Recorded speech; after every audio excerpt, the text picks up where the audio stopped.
사도신경으로 신앙 고백 드리겠습니다. 나는 전능하신 아버지 하나님 천지의 창조주를 믿습니다. 나는 그의 유일하신 아들 우리 주 예수 그리스도를 믿습니다. 그는 성령으로 잉태되어 동정녀 마리아에게서 나시고 본디오 빌라도에게 고난을 받아 십자가에 못 박혀 죽으시고 장사된 지 사흘 만에 죽은 자 가운데서 다시 살아나셨으며 하늘에 오르시어 전능하신 아버지 하나님 우편에 앉아 계시다가 거기로부터 살아있는 자와 죽은 자를 심판하러 오십니다. 나는 성령을 믿으며 거룩한 공교회와 성도의 교제와 죄를 용서받는 것과 몸의 부활과 영생을 믿습니다. 아멘. 찬송가 429장 부르시겠습니다.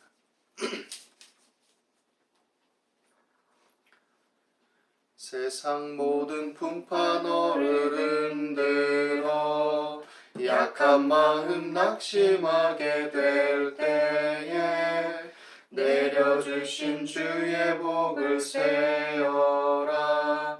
주의 크신 복을 내가 알리라. 받은 복을 세어 보아라. 크신 복을 내가 알리라. 받은 복을 세어 보아라. 주의 크신 복을 내가 알리라. 세상 근심 걱정 너를 누르고 십자가를 등에 지고 나갈 때 주가 내게 주신 복을 세어라. 두려움 없이 항상 찬송하리라. 받은 복을 세어 보아라. 크신 복을 내가 알리라. 받은 복을 세어 보아라.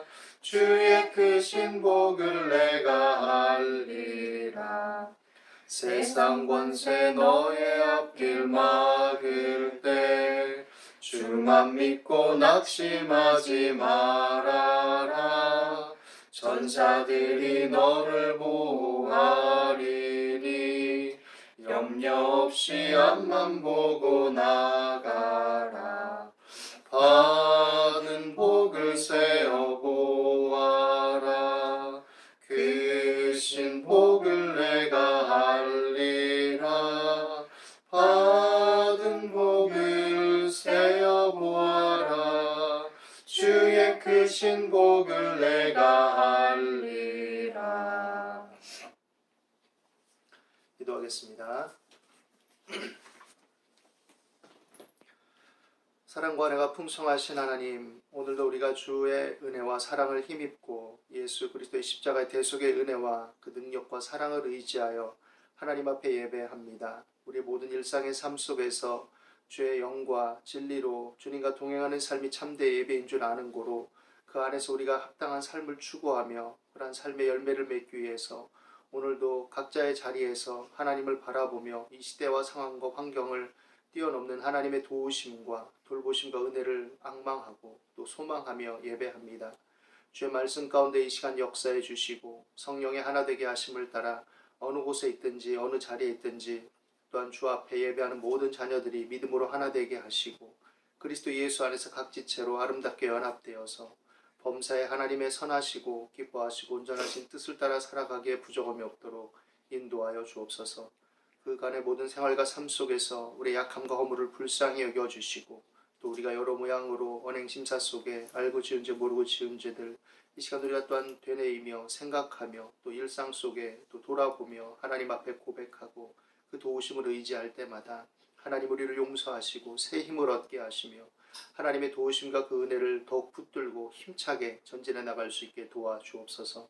아버지 하나님, 하나님께서 이 땅, 이 현실, 이 삶을 다 아시며 우리 각자의 사정과 형편을 아실진데 하나님께서 각 사람의 심령을 어루만져 주시옵시고 우리의 삶을 돌보아 주시옵시며 우리가 어느 형편 어느 상황에 있든지 아버지 하나님 또한 낙심하지 않게 도와주시고 믿음으로 화합하여서 하나님을 더욱 바라보게 도와주옵소서. 오늘도 예배하는 가운데 우리 가운데 새 힘을 부어주시고 성령의 충만한 은혜 속에서 강하고 담대한 믿음으로서 하나님의 오르심과 합당하심과 합력하여 선을 이루심을 믿고 담대히 전진하는 삶이 되게 하시고 예배 가운데 우리 마음과 생각을 다스려 주시옵소서. 감사와 찬송을 드립니다. 예수 그리스도 이름으로 기도드립니다. 아멘. 하나님 말씀 보시겠습니다. 우리가 함께 나눌 말씀은 구약성경 시편 73편입니다.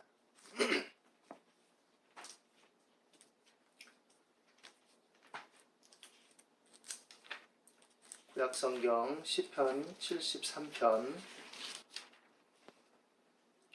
1절부터 마지막 절까지 우리 집중해서 같이 읽겠습니다. 하나님이 참으로 이스라엘 중 마음이 정결한 자에게 선을 행하시나 나는 거의 넘어질 뻔하였고 나의 걸음이 미끄러질 뻔하였으니 이는 내가 악인의 형통함을 보고 오만한 자를 질투하였음이로다.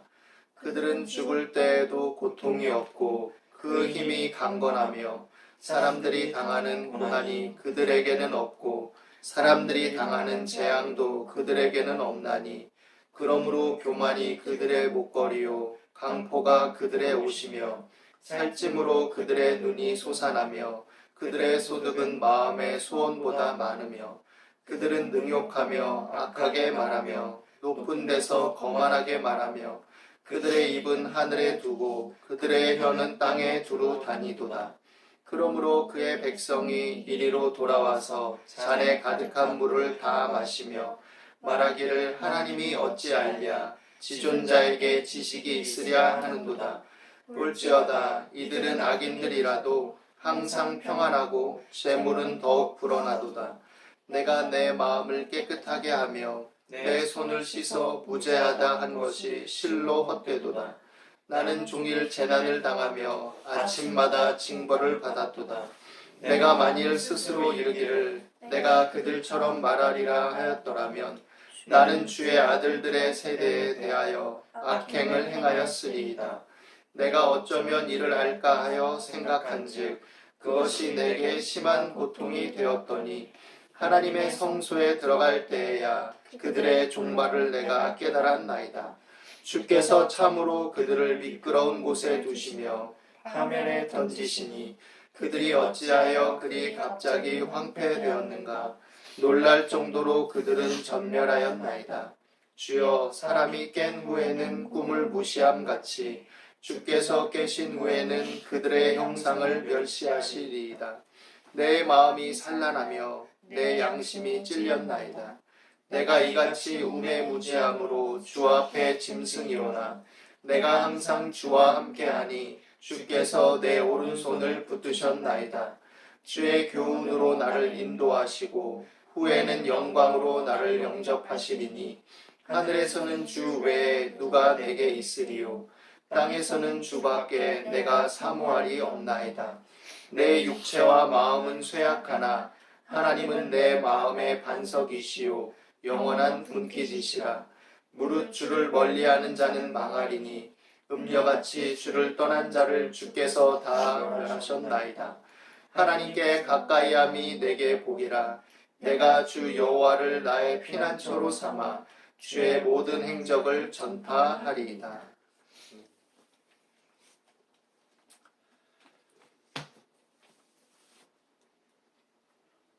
사람들이 세상을 살아갈 때 어떻게 보면 편법을 행하고 또 머리가 잘 돌아가서 다른 사람들을 속이면서도 자신의 이익을 잘 추구하고 또 어떻게 보면 그 사이에 미묘한 지점들을 잘 포착해서 적당한 경계선을 지키면서도 자신의 이익을 추구하고 이렇게 하면서 적당하게 자신의 삶을 또 부유하고 또 만족스럽게 이끌어 나갈 수도 있습니다.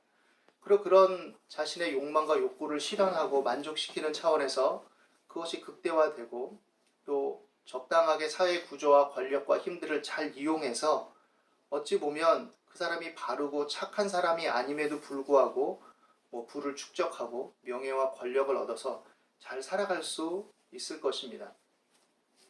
사실 우리가 올바른 삶을 추구하고 착하게 살면 여러 면에서 만족스럽고 물질로도 부족함이 없고 삶의 관계도 부요하고 세상적으로도 인정을 받을 것처럼 생각하는 것은 사실 이 세상의 현실을 살아가다 보면 순진한 생각이라고 말할 수 있을지도 모르겠습니다.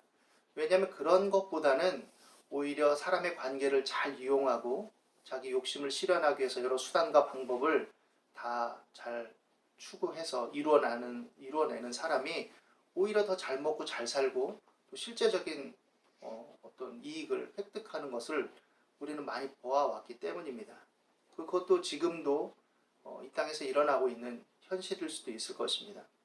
그러니까 이 사이에 사실 갈등이라는 것이 생겨나죠.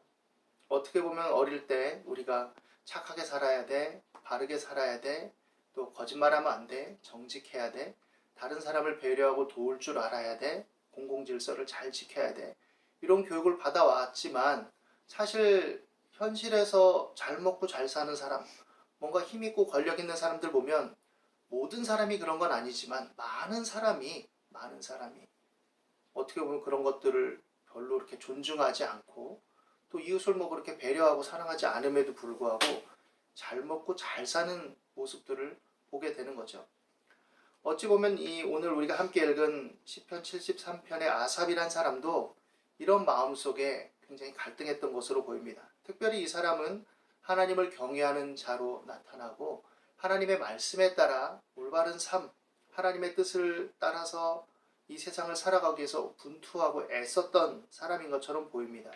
하나님의 말씀을 늘 염두에 뒀던 사람으로 보여서 시편 1편에 근거한다면 악인의 길을 쫓지 아니하고 죄인들의 길에 서지 아니하고 오만한 자의 자리에 앉지 아니하고 오직 여호와의 율법을 주하로 묵상하면서 하나님의 뜻을 따라 살고자 애썼던 사람이라고 할 수도 있을 것입니다. 그의 마음에는 하나님이 참으로 이스라엘 중 마음이 정결한 자에게 선을 행하시는 분이고 하나님의 말씀대로 올바르게 사는 사람은 복될 것이다 라고 분명히 확신했던 것으로 보입니다. 그런데 그거와 전혀 다른 상황들을 이 사람은 본 것이죠. 사실 이스라엘 역사에도 본다면 하나님을 거스리고 우상숭배를 일삼고 그것을 획책했던, 그러면서 하나님을 경외하기보다는 이웃나라의 외교나 여러 가지 일들을 도모했던 북왕국의 왕들, 유명한 여로보암이나 그 왕들, 이런 사람들 보면 오히려 더 부강하고 잘 먹고 잘 살 때가 있습니다. 그렇다면 현실적으로 생각할 때 그 사람이 더 복된 거 아니냐, 하나님이 정말 살아 계신 거냐, 하나님은 그냥 이념적으로 인간이 가치를 부여해서 자신들의 마음을 위로받고 내가 뭔가 이 땅에서 성공하고 실현하기 위해서 인간이 고안해낸 어떤 상징적인 아니면 어떤 의미가 부여된 어떤 이념, 어떤 생각에 불과한 것이 아니냐, 이렇게 표현할 수도 있죠. 아삽은 다양한 갈등을 가지고 있었습니다. 그래서 거의 넘어질 뻔하였고 걸음이 미끄러질 뻔했다고 말합니다. 악인의 형통함을 보고 오만한 자를 질투하였습니다. 그들을 잘 살펴보니까 죽을 때조차 고통이 없는 겁니다. 잘 먹고 잘 살았다라면 설사 그렇더라도 죽을 때라도 뭔가 고통을 겪고 큰 괴로움을 겪다 죽어야 뭔가 정의로운 게 아닌가. 그러나 그 힘이 강건합니다. 사람들이 당하는 고난이 그들에게 없습니다. 사람들이 당하는 재앙도 그들에게 없습니다. 그래서 오히려 그들은 하나님을 없는 자처럼 행함에도 불구하고 잘 먹고 잘 살고 교만이 그들의 목걸이고 강포가 그들의 옷이고 또 살찜으로 그들의 눈이 솟아나고 잘 먹고 잘 사니까 굶주림이 없으니까 영양을 잘 공급받으니까 그러니까 어떻게 보면 겉모습도 더 잘생기고 귀하게 보이고 부티가 나고 이랬을지도 모르죠. 그들의 소득은 마음의 소원보다 많으며 아니 오늘날의 어떤 현실 속에서 얘기한다면 어려운 시대에 단돈 1, 20만 원이라도 혹시나 하는 마음에 또 경제활동의 일환으로 주식이라도 투자해봐서 조금이라도 얻어볼까 이렇게 없는 사람들은 해가지고 했는데 그것조차도 안 되는데 이 사람들은 그냥 누가 아는 사람이 이것 좀 사봐 해서 했는데 엄청난 수익을 얻고 이런단 말이죠. 그리고 돈이 많으니까 부동산 업자들이 이미 뭔가 전략을 가지고 또 계획 속에서 정보를 가지고 와서 이 땅을 사놓으면 한 10년만 묵혀놓으면 엄청 값이 오를 겁니다. 그래서 정말 샀는데 일단 돈이 많으니까 한번 사보자 해서 샀는데 천정부지로 값이 치솟는단 말이죠. 이런 경우들을 보면서 어떤 마음을 가지겠습니까? 참 답답하고 괴롭고 고단한 거죠. 그래서 이 아삽은 참 갈등이 심했습니다. 악인들은 항상 평안하고 재물은 더욱 불어나고, 그러니까 비교가 되는 거죠. 사람은 아닌 것 같지만 다른 사람과 자신을 상대적으로 자꾸 비교하는 면이 생깁니다. 그 비교가 꼭 나쁜 것만은 아니죠. 그 비교를 통해서 자신을 점검하고 자신의 현 자리 속에서 어떻게 살아갈 것인가 반성적 사고를 하고, 이런 것들은 유익하고 좋은 겁니다. 그리고 건강한 경쟁의 마음을 품어서 나도 저렇게 저런 사람처럼 잘 될 수 있도록 노력해야지, 나도 저렇게 공부를 해야지, 나도 저렇게 열심히 일해봐야지, 나쁜 게 아니죠. 그런데 그 마음이 편안하지 않은 거예요. 이 비교는, 아삽의 비교는. 내가 그동안 어떻게 살았지? 나는 정말 내 마음을 깨끗하게 하고 내 손을 씻어 무죄하다 한 것이 정말 헛된 거 아니야? 나는 그렇게 살려고 고군분투했는데 지금 나는 뭐야? 내 모습은 뭐야? 내 주변에 펼쳐져 있는 이 현상은 뭐냐? 나는 결국에 종일 재난을 당하고 아침마다 징벌을 받는 사람이야. 나는 어떻게 하란 말인가? 그리고 고민하기 시작합니다. 그것이 심한 고통이 되었고 결국엔 그가 하나님을 멀리하고 실족할 뻔한 지경에까지 이르게 되었다라고 그는 고백을 하는 거죠. 그러나 그는 그 속에서도 그에게 다행스러웠던 것은 하나님을 끝까지 붙들고 있었다라는 것입니다. 항변을 하고 또 그것에 대해서 이의를 제기한다 할지라도 하나님께 했던 것이죠. 그래서 그는 결국 하나님의 뜻을 깨닫게 됩니다. 그들의 결국을 깨닫게 돼요. 하나님의 성소에 들어갈 때에야 내가 그들의 종말을 깨달았나이다. 이건 어떻게 보면 개인적이고 내밀한 것일 수 있겠죠. 그 사람의 실존 속에서, 하나님과의 관계 속에서 그가 그동안 읽고 생각했던 말씀들이 존재적으로 새롭게 다가오고 하나님 안에서 새롭게 조명된 어떤 사건이라고 할 수 있을 것입니다. 하나님과의 어떤 인격적인 조우와 만남이라고 할 수도 있을 것입니다. 그리고 말하죠. 주께서 참으로 그들을 미끄러운 곳에 두시며 파멸에 던지시니 그들이 어찌하여 그리 갑자기 황폐되었는가. 놀랄 정도로 그들은 전멸하였나이다. 그리고 말합니다. 주여, 사람이 깬 후에는 꿈을 무시함같이 주께서 깨신 후에는 그들의 형상을 멸시하시리이다. 내 마음이 산란하며 내 양심이 찔렸나이다. 어찌 보면 이 상황 속에서 이 아삽은 자신의 심리를, 자신의 마음을 더 깊이 들여다본 것일 수도 있을 것입니다. 실제적인 필요와 비교 속에 자기 안에 도사리고 있었던 욕심들, 그런 실체들을 다시 발견했는지도 모릅니다. 나는 바르게 사는 거야 라고 하고 바르게 사는 삶을 추구했지만 그 바르게 사는 삶의 대가로서의 어떤 욕망과 욕구를 그는 염두에 두었을지도 모릅니다. 누가복음 15장에 등장하는 탕자의 형처럼 그가 바르게 산 것이 어떤 도구로서, 어떤 기능으로서 하나님의 뜻과 아버지의 뜻을 따르고 그에 합당한 존재됨의 열매를 맺는 삶을 추구하며 이를 위해서 자신 내면의 갈등과 싸운 것이 아니라 내가 이렇게 살면 복을 받을 거야. 내가 이렇게 살면 마땅히 어떤 나의 욕망도 실현돼야지 라는 어떤 생각 속에서 자신의 숨은 욕심을 숨기고 있었던 것을 직면하게 됐을지도 모르겠습니다. 그렇지만 그는 이제 무엇이 정말 중요한 것인지, 하나님께서 진정으로 원하는 것이 무엇인지를 다시 한번 돌아보게 된 것이죠. 그리고 그의 눈앞에 보였던 그들의 삶, 인간의 어떤 주어진 현실 속에서 어떻게 보면 행한 대로 어떤 소득을 얻는 거 아닙니까? 속여서 취하면 취해지는 것이고 다른 사람들의 것을 강탈하면 그것이 내 것이 되는 것이죠. 하나님이 살아계시고 역사하시지만 그러나 우리에게 주어진 이 땅의 현실 속에서는 우리가 행하는 모든 것들에 따른 대가가 그대로 주어지고 우리가 물컵을 들면 물컵이 들리고 땅에 씨앗을 심으면 그 싹이 트고 열매가 맺히고 우리가 나무를 잘라다가 그것의 못을 받고 어떤 물체를 만들면 그것이 가구도 되고 의자도 되듯이 우리 행하는 것때 소사는 얻을 수 있는 거죠. 그러니까 편법을 하고 거짓을 행하고 악행을 일삼아서 남의 것을 탈취해도 그 탈취한 것은 소득으로 얻을 수도 있는 것이고 내 욕망과 욕심대로 살아서 그것을 집요하게 추구하면 물질을 축적하고 권력을 얻고 힘을 얻을 수도 있을지 모르죠. 그러나 그게 다가 아니다라는 것을 오늘 아삽의 시편은 우리에게 말해주고 있는 것입니다. 그러므로 하나님의 정의 앞에서, 하나님의 의로우심 앞에서 그 결과와 그 심판을 너희는 염두에 두고 받을 준비를 해라 라는 것을 또 한편 얘기하고 있는 것이죠. 아삽은 하나님의 공의로우심과 정의로우심과 진실하심을 봅니다. 그리고 말하죠. 주여, 사람이 깬 후에는 꿈을 무시함 같이 주께서 깨신 후에는 그들의 형상을 멸시하시리이다. 왜냐하면 그들의 형상이 하나님의 형상을 닮아 열매를 맺은 것이 아니라 헛된 형상, 세상의 탐욕과 욕구와 어떤 이 모든 것들이 투영된 우상의 형상을 그 안에서 실현한 것이기 때문에 멸시당할 것이다 라는 것이죠. 내 마음이 산란하며 내 양심이 찔렸나이다. 내가 이같이 우매무지함으로 주 앞에 짐승이오나 내가 항상 주와 함께하니 주께서 내 오른손을 붙드셨나이다. 주의 교훈으로 나를 인도하시고 후에는 영광으로 나를 영접하시리니 라고 말합니다. 그가 고민하고 갈등했지만 그래도 다행스러웠던 것은 그 모든 문제를, 그 모든 염려를, 그 모든 분노를 하나님 앞에서 토로하면서 하나님의 인도를 구하고 하나님의 살아계심과 그 증거를 나타내 주시기를 간절히 구했다라는 것이죠. 그래서 그는 하나님 안에서 진리를 획득하고 하나님의 뜻을 깨닫고 믿음으로 또한 결정을 내리게 된 것이죠. 그래서 현실을 직시합니다. 그럼에도 내 육체와 마음은 쇠약합니다. 하나님.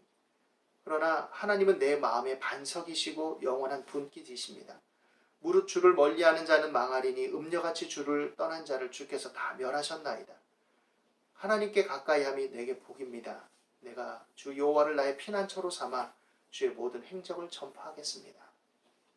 현실 속에선 여전히 나는 이렇게 삶을 추구하는 것이 고단합니다. 피곤합니다. 쇠약합니다. 그렇지만 그럼에도 불구하고 나는 하나님의 공의를, 의를 따라 나아가겠습니다. 그것을 내 삶을 통해서 주님의 신실하심과 행정을 증거하는 사람이 되겠습니다. 이렇게 고백하고 있는 것이죠. 이스라엘의 역사 속에서 여러 다양한 역사의 변화와 또 주변 열강과의 여러 관계들, 다양한 삶이 전개되면서 이스라엘 백성들은 하나님의 뜻에서 멀어지는 양상을 보여줍니다. 그 결과로 결국 남북이 분단되고 또 북왕국 이스라엘이 때때로 악한 왕이었음에도 외교적인 정치적인 수완을 발휘해서 강성하는 것처럼 보이지만 결국에는 선지자들의 경고, 모세의 율법을 따라 주어진 하나님의 교훈과 하나님의 그 정의와 의를 무시한 결과 심판을 당하고 멸망하죠. 남왕국 유다도 이 교훈을 삼지 않고 선지자들의 경고를 무시한 채 결국에는 황폐하게 되고 거의 진멸의 지경에까지 이르게 됩니다. 그러나 하나님께서는 그들에게 약속하셨고 그들을 통한 하나님의 신실하신 약속을 드러내시기 위해서 긍휼히 여기시고 남은 자를 통해서 회복을 일구어 주시지만 그럼에도 불구하고 그들은 하나님의 징계를 받게 되죠. 예수님을 믿는다고 입으로 고백하고 교회에 다니고 헌금을 하고 봉사를 한다고 해서 그의 삶이 다 보장되고 입증되는 것은 아닙니다. 성경이 말하는 믿음은 하나님을 사랑하고 그 사랑 안에서 공의와 의를 행하는 것에 있다라는 것을 말하고 있습니다. 믿음은 그냥 예수님께서 우리 죄를 대신해서 십자가에 못 박히시고 피 흘리시고 죽으시고 부활하셨습니다. 그 은혜를 인해서 믿음으로 구원받습니다. 라는 말에 있는 것은 분명한 사실이지만 그 안에 내용이 있고 그 안에 가치가 있다는 것을 알아야 됩니다. 그냥 그 표면만 읊조린다고 구약적인 어법으로 얘기하면 할례만 받았다고 해서 다 이스라엘은 아니란 얘기죠. 그에 합당한 삶이 있어야 되는 것이죠. 그래야 그것이 진정한 믿음이라고 말하고 있는 것입니다. 예수님께서 이 땅에 오셨을 때 율법에 열심을 낸 것처럼 보인 바리새인들을 또한 대표로 해서 말씀하신 것이 무엇입니까? 너희가 박하와 해안가 근처에 11조는 드리지만 그러나 율법에 더 중한 바 의와 인과 신은 버렸도다. 이렇게 말하고 있습니다. 이것을 다른 말로 얘기한다면 거의 대동소이하고 똑같은 말씀이지만 공의와 의입니다. 하나님의 인애와 공의와 의. 이것을 풀어서 얘기하면 하나님을 사랑하고 그 사랑 안에서 그 사랑의 관계성이 인간관계에도 드러나서 다른 사람을 이웃을 사랑하고 하나님의 공의, 하나님의 뜻, 하나님의 의를 따라서 살며 또 그것을 하나님의 사랑 안에서 실천적으로 계속 추구하는 관계적 일관성을 이루어서 하나님의 의를 이루는 것입니다. 이것이 우리에게 일관되게 하나님께서 말씀하시는 믿음에 합당한 삶이고 하나님의 백성들의 삶입니다. 공의와 의를 추구하는 인내의 마음을 품은 삶. 그래서 구약 선지자 미가는 우리에게 교훈하죠. 하나님께서 진정으로 원하는 것이 무엇이냐? 사람아 주께서 선한 것이 무엇임을 내게 보이셨나니 오직 정의를 행하며 인자를 사랑하며 영어 성경에는 love mercy라고 되어 있습니다. 자비, 인애를 사랑하고 그리고 겸손히 하나님과 동행하는 것이다. 이것이 인애, 공의, 의를 추구하는 삶이다 라고 말하고 있는 것이죠. 선지자들이 심판을 선고할 때 그들의 삶의 특징은 뭐냐면 하나님의 언약을 어겼다라고 말하는데 그 언약을 어긴 삶의 핵심으로 드러나는 것이 인애와 공의와 의를 버린 삶입니다. 그들의 삶 속에서. 입으로는 하나님을 사랑한다 하지만 눈에 보이는 형제를, 이웃을 사랑하지 않는 것. 그래서 고아와 과부를 압제하고 그들의 가산을 삼키고 뇌물을 먹여서 재판을 굽게 하고 그리고는 임금을 제때 주지 않고 또 서로 속이고 그리고 이방의 풍속 또 거짓된 행습, 악한 일들을 추구하고 자신들의 욕망을 추구하는 것들을 형상화시켜서 그것이 그 시대의 사상이다, 가치다 라고 말하면서 합리화시키는 것. 이 모든 것들을 말하고 있는 것이죠. 그래서 오직 정의를 행하며 인자를 사랑하며 겸손히 하나님과 동행하는 인애와 공의와 의의 삶이 하나님의 자녀들에게 합당한 삶이고 이것이 오늘날 믿음이라고 하는 그 믿음의 삶 속에 적용되어져야 되고 믿음의 또한 증거로서 드러나야 될 열매다라고 말하고 있는 것입니다. 이러한 삶을 추구한다는 것이 그렇게 쉽고 또 좋은 편안한 이런 삶은 아닐 수 있습니다. 왜냐하면 우리의 주변의 저항, 내 마음의 갈등, 오늘날도 여전히 아삽처럼 그런 삶을 추구할 때 다가오는 내적인 비교의식과 또 상대적인 박탈감, 또 여러 염려 속에 거할 수도 있기 때문입니다. 이 세상은 다 현실 속에서 그냥 인간의 어떤 행동과 일들이, 말들이 그에 따른 결과들을 만들어내는 것처럼 보이는 것이 자명하기 때문에 때때로 우리는 착각합니다. 그래서 지극히 현실적이 된다는 것이 하나님을 믿는다는 것, 어떤 좋은 가치를 쫓는다는 것과는 굉장히 거리가 있어서 지극히 현실적이 되어서 인간에 일어나는 모든 일들을 내가 실제적으로 얻어먹지 않으면 박탈을 당하고 결국 고생하며 힘겨운 삶일 수밖에 없다라는 결론에 도달할 수도 있겠죠. 그러나 하나님을 믿고 하나님을 안다면 그리고 하나님을 믿는 믿음이 진실이라면 그 속에서도 우리는 끊임없이 인애, 공의, 의를 추구하는 삶을 살아야 된다라고 요구하고 있는 것입니다. 이것이 믿음이다라고 말하고 있는 것이죠. 하나님께서 선지자들을 통해서 심판을 선고하실 때 겉만 하나님을 추구하는 것처럼 흉내내고 겉으로의 어떤 외식만 일삼은 상황 속에서 하나님 그 1차적으로 언약 백성들에게 심판을 선고하시고 또 성전을 파괴해 버리십니다. 그들이 성전이 하나님의 임재가 있고 복받는 장소라고 여겼지만 하나님은 내용이 상실된 성전은 의미와 가치가 없다고 말씀하시고 또 성전을 떠나시는 그 모습을 때로는 선지자를 통해서 환상 가운데 보여주시면서 그것은 내 집이 아니고 너희에게 내 임재는 없다라고 말씀하십니다. 그리고 새 언약을 사실은 이제 그 속에서 전망하고 계신 것이죠. 특별히 예레미야 30장 이하에 보면 새 언약의 어떤 비전 속에서 참된 성전은 믿는 자 자체가 성전이 되는 것이죠. 건물이 아니라 믿는 자 자체. 믿는 자의 삶 속에 하나님의 말씀이 그 중심에 자리 잡고 하나님을 향한 사랑이 인간을 향한 사랑으로 증거되고 사랑으로서 정의를 추구함으로써 어떤 거칠거나 또 강포하거나 또 억압적이지 않고 긍휼과 자비와 연민이 가득한 정의를 추구하는 지혜가 가득한 그런 의를 추구하는 삶. 그리고 그것을 일관되고 실천적으로 이루어지는 관계적인 삶 속에서 드러나는 이 모든 것들이 진정으로 믿음 안에 또 새 언약 안에 새로운 하나님의 성전의 회복 안에 있다라는 것을 우리에게 말씀하고 계십니다. 오늘 이 말씀 안에서 우리가 하나님을 이 시대 속에서 믿고 살아간다는 것 때때로 버겁고 여전히 이 삶이 고단하고 피곤할 수 있지만 하나님의 말씀을 붙들고 이런 삶을 추구할 수 있기를 바랍니다. 하나님께 가까이 함으로써 하나님이 주시는 힘, 이 모든 시대와 상황과 환경을, 모든 이해를 초월한 하나님의 평강을 받아 누릴 수 있게 되기를 바랍니다. 사실 어떤 면에서는 하나님께 가까이 나아가고 분투하는 기도와 그 열정 속에 그것을 맛볼 때 우리가 감당할 수 있는 것이죠. 우리는 연약하기 때문에 하나님의 도움이 필요하고 하나님 주시는 확신이 필요하고 새 힘이 필요합니다. 그리고 하나님은 내게 나아오라, 내게 기도하라, 내 말씀을 붙들어라. 그러면 그것을 맛보게 될 것이다 라고 말씀하고 있는 것입니다. 우리가 믿는 하나님은 단지 인간의 관념 속에서 형성된 어떤 우리가 인간의 고안한 창조물이 아니라 살아계시고 역사하신 하나님이시라는 것을 믿는다면 하나님께 더욱 가까이 나아가고 또 하나님의 정의와 의로우심을 믿고 신뢰하면서 하나님의 사랑 안에서 또한 강하고 담대하게 올바른 삶을 추구할 수 있어야 될 것입니다.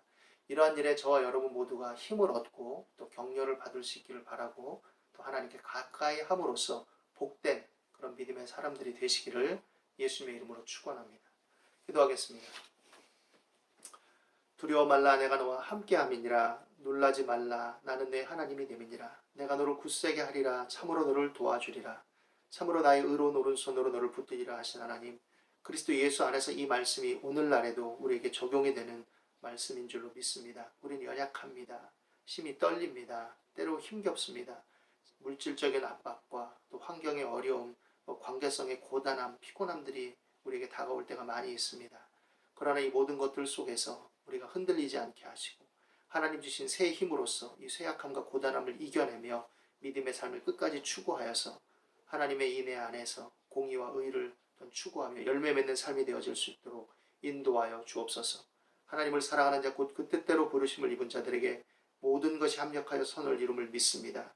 하나님께서 믿는 자들을 붙드시고 그들의 삶을 돌아보시며 우리의 연약함을 인해서 또한 낙심하지 않도록 때를 따라 돕는 손길을 베풀어 주시고 길을 열어주시고 인도하여 주옵소서. 감사하며 예수님 이름으로 간절히 기도드립니다.